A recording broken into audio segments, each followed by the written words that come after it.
Hey everyone, and welcome back to another Valorant weekly news roundup brought to you by SkillCapped.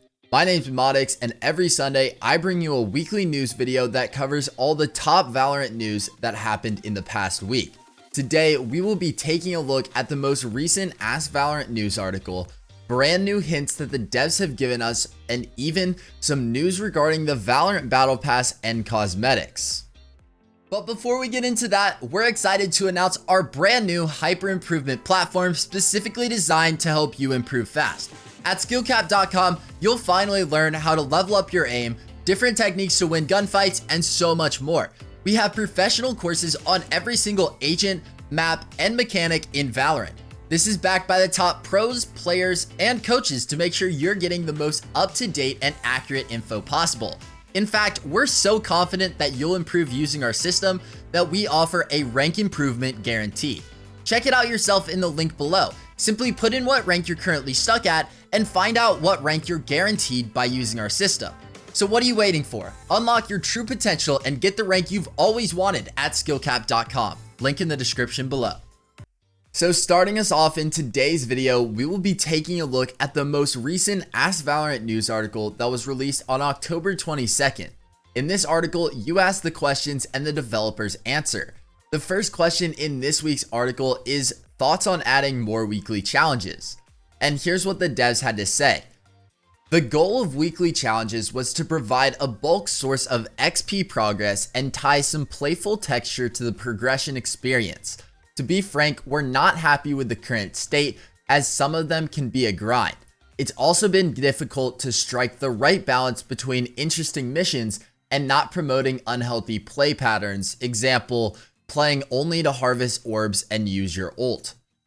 Our short-term outlook is to reduce the completion requirement for many weeklies in Act 3 and remove the worst offenders completely. So hopefully these changes, along with the extended length of Act 3, many more of you will progress further and faster into the Battle Pass. Long term, we want to revisit how to keep game-to-game progression engaging. It's still early, but we have a design that seems promising for further exploration. So hopefully this means that we will find it really easy to level up in the Battle Pass and unlock all of the rewards pretty quickly. I personally really like what they did with this Act's Battle Pass, and I want to use them in-game as soon as possible. Moving on, here's our next question. Smurfing is inevitable in ranked games, but I'm curious what you're doing to discourage Smurfs in Valorant. And then here's what Ian Fielding had to say. Smurfing always sucks, especially whenever you have rank on the line. While it's hard to stop Smurfing entirely in a free-to-play game, we are taking action to combat it. Right now, we have a behind-the-scenes system for unrated as well as one that applies to Iron through Diamond ranked players. The latter tracks an individual's performance and notices when a player makes a highly disproportionate impact in a game. We then quickly boost them to harder matches and higher ranks in competitive.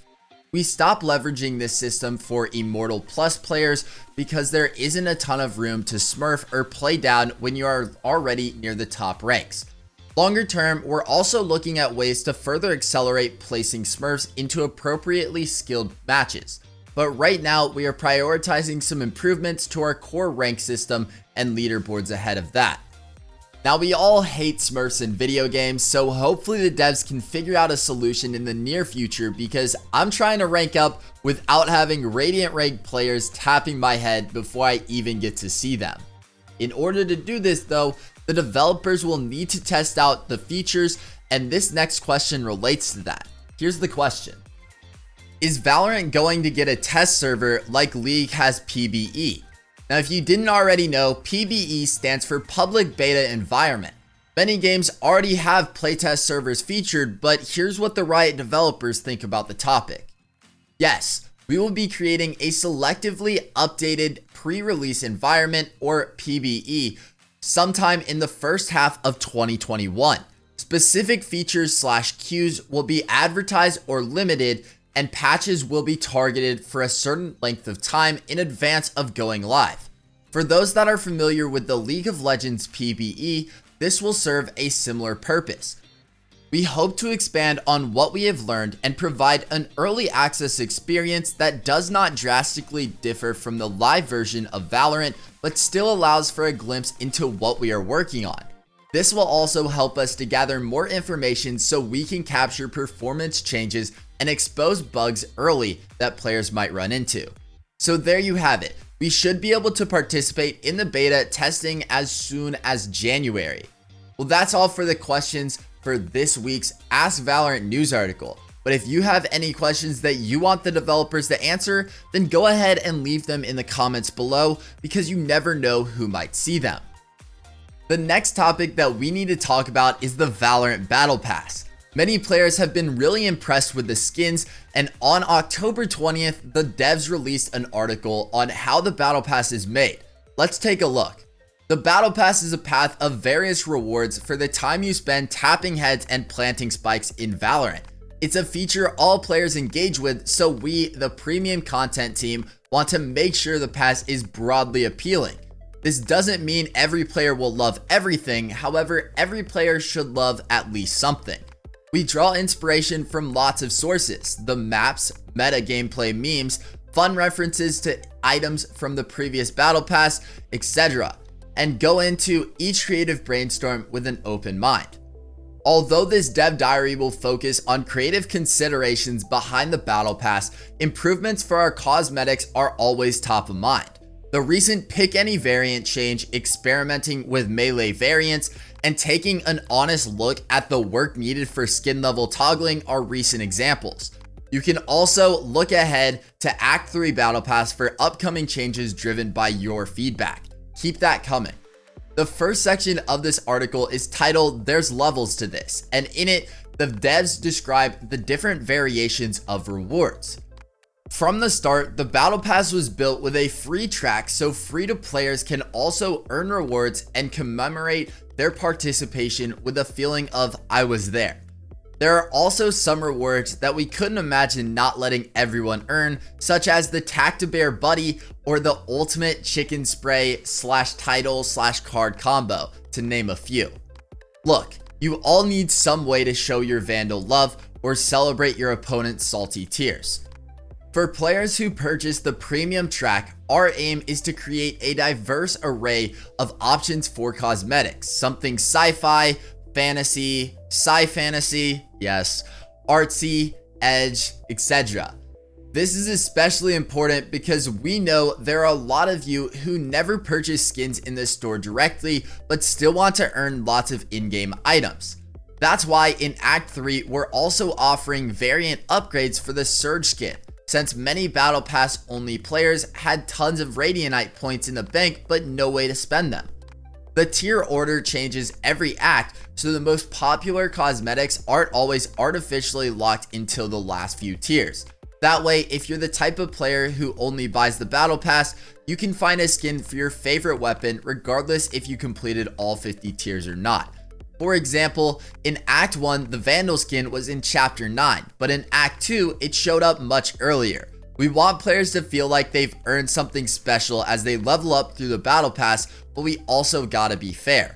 This section should make sense to basically everyone, because if the Battle Pass just gave away the best rewards in the free portion, then nobody would be enticed to purchase the premium version, and at the end of the day, we need to remember that Riot Games is a company who wants to profit off the games they create. Moving on, the next section is titled "What's the Idea?" Here's what that one says.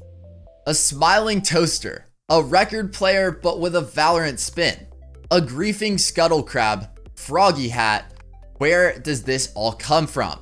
They answer this in the next section, Fun on Company Time. How do we come up with ideas for what to put in the Battle Pass? Whatever insane creative process you've pictured in your head is probably close to the truth. A small team of us brainstorm virtually these days, big, non-constraints, blue sky ideas for hours. Believe us, there's no such thing as a bad idea so early in the creative process. Similar to our weapon skins approach, we encourage wild ideas and a safe place to pitch them. Our team can always narrow the final ideas later, but at this stage we optimize for quantity rather than quality of ideas.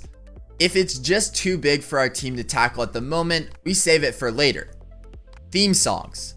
Because the Battle Pass content is exclusive to the act it's released in, we want to make sure the content feels like a cohesive package. Step 1 is to look at what else is happening in that act. Who's the new agent getting released? Are there any new maps? Are there any global events or holidays happening? What do we want to tease about the lore of Valorant? What's the current meta? What are players saying about Valorant lately? Next, here's the section No Dreams, Only Tears Now.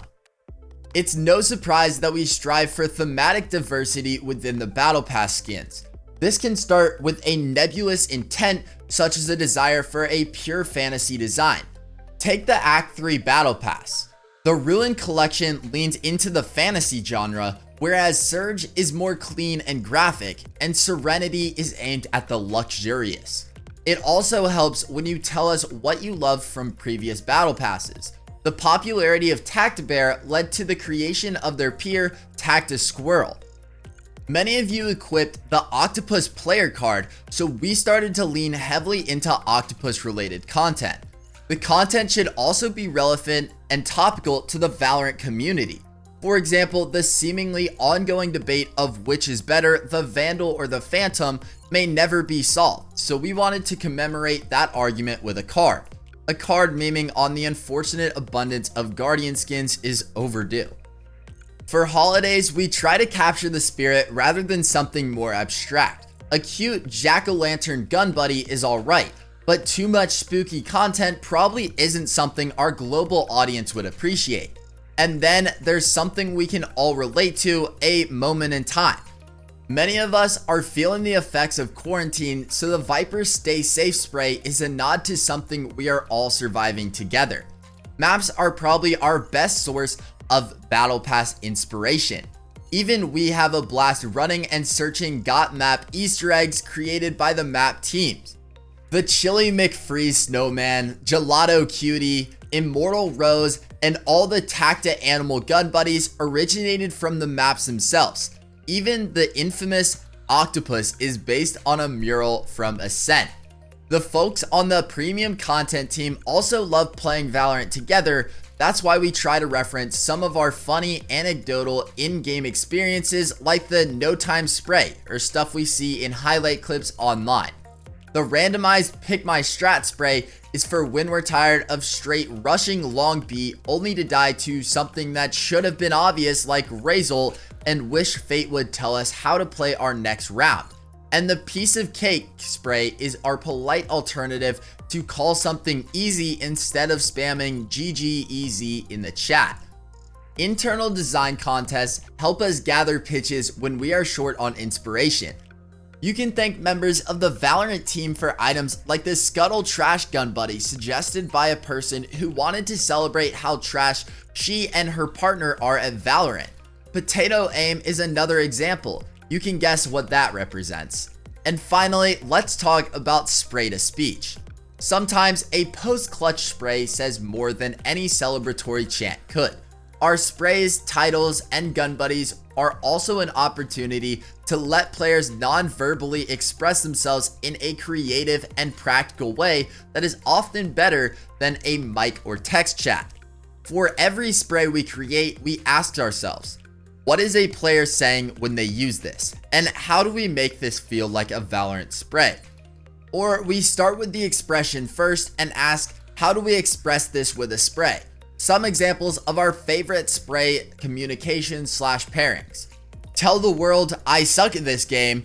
Pair the Sad Crab spray with the Potato Aim or Scuttle Trash Buddy, your pick. Toss out a casual that was easy Piece of Cake spray. Also, maybe a future idea, a GG button or a GG easy button spray. One tap the enemy with a sheriff. Drop that cheaters never prosper spray because who needs hacks? Say it with pride. I'm a filthy camper. Pair the Bucky card with the pump title and spam the camper or cheesy shot spray after you blast an unsuspecting enemy with the Polyfox Judge. Now that was definitely a pretty lengthy article, but hopefully it helped you further understand how the developers work towards creating the battle passes for each act. Luckily, at the end of the article, the devs left us with a little hint towards episode 2. They said, "Oh, you made it this far, how do we put this nicely?" And that was followed by this image. Now, I personally have no clue what this could mean. All I see is an alarm clock with a dead face on it, so possibly this ties into the lore of the game, or it could be a hint towards the next agent coming to Valorant. Honestly, your guess is as good as mine, but I still want to hear what you all think about the hint, so be sure to leave your thoughts in the comments of this video. Now, there's no question that the Valorant Twitter has some of the best posts because they always drop hints on the future content of the game. Before Act 3, we received a ton of decode this tweets, and you already know the Riot devs are back at it again. Here's the tweet: decode this.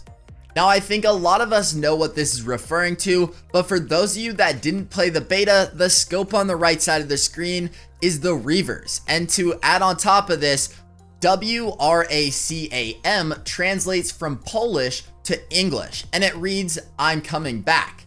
So in the end, this can only mean one thing, and that's the Reaver skins are coming back. On top of this, we received two very interesting tweets from the data miner known as Valor Leaks on Twitter. Here are those tweets. The Reaver skin set will be the Halloween skins for Valorant this holiday. They will be new and improved. Quote, "They will be new and improved," end quote. This is because a few updates ago I spotted Soul Stealer V2. Soul Stealer was the code name for Reaver. I don't know what the devs could have improved with this skin set, but I've got my credit card ready to buy the skins as soon as they enter the shop. But here's my question to you all, and I think I already know the answer, but do you all think that the Reaver skin is overhyped, or do you truly believe that it's the best skin in the game? Be sure to let me know in the comments down below. And remember, if you want to improve, win more gunfights, and get the rank you've always wanted, then check out SkillCapped.com, link in the description below. Well, that's going to wrap it up for this week's Valorant News Roundup. I hope that all you found this video helpful, and hopefully now you further understand how the developers create the Battle Pass. Everyone here at SkillCapped thanks you for watching all the way through this video. This is Modix signing off, and I will see you all in the next one.